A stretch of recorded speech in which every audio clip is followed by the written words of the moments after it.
มวยสลายจังอ่ะ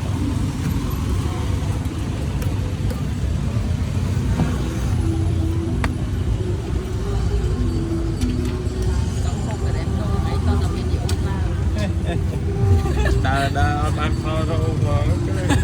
เนี่ยเมาสักเขาเราอัดมินเยอะต่ออยู่บ้านเขาคาร์บิตันนี่